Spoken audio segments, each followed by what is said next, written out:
It's the second round of a bitter fight over vacant land on Enterprise Drive, south of I-94. We were there in January when the Planning Commission initially postponed the site plan review. 7 News Detroit reporter Darren Cunningham was back at City Hall following this heated battle that ended again without a final answer. Commissioners ultimately chose to delay the vote, saying they want more data from civil engineering plans and that there are studies that still need to be done before even considering preliminary site approval. I would very much feel better voting on this to even approve the preliminary site plan once I'm able to see that CE Raines, our civil engineers, who we pay very good money to be able to tell us what we can and cannot do, is able to see, like, is this something that this area can even support? The Allen Park Planning Commission agreed to delay their vote. Prior to that decision by the board, residents doubled down on their concerns over the proposed 26-megawatt data center during public comments, to include noise, water usage, and utility rates. Allen Park citizens do not want this in their neighborhood.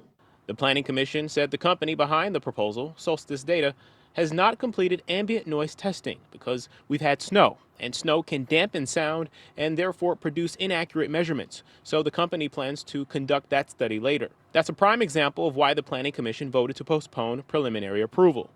I know there's lots of concerns with noise, and we're not standing here saying it's a silent data center.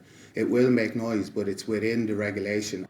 This Solstice Data representative says the noise will blend in with the highway. He and another gentleman answered questions from commissioners and residents about the project, including power use. They say the electrical capacity already exists and is currently unused.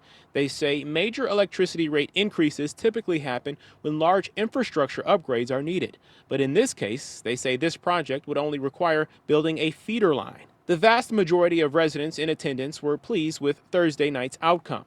We talked to residents on both sides of the issue. I'm glad it got postponed. It's better than an approval. I'm hoping that maybe the more it gets postponed, the statewide moratorium can be implanted. I think it's kind of shady how fast they're trying to move things along. I just feel like a lot of the people are confusing this center with things that it's not. Like I said in the meeting, it's a basic infrastructural upgrade. Nobody'd be complaining if it was a hospital or a police station. Commissioners made it clear that even if preliminary approval is granted, the board still has the power to stop the project later if concerns are not addressed. In Allen Park, Darren Cunningham, 7 News Detroit. Thank you, Darren. Now, many of you are raising red flags over similar data center proposals in Southeast Michigan, and we want to hear from you. Scan the QR code on your screen to reach our data center landing page. You can see our full coverage and use our form to tell us how these projects are affecting your community.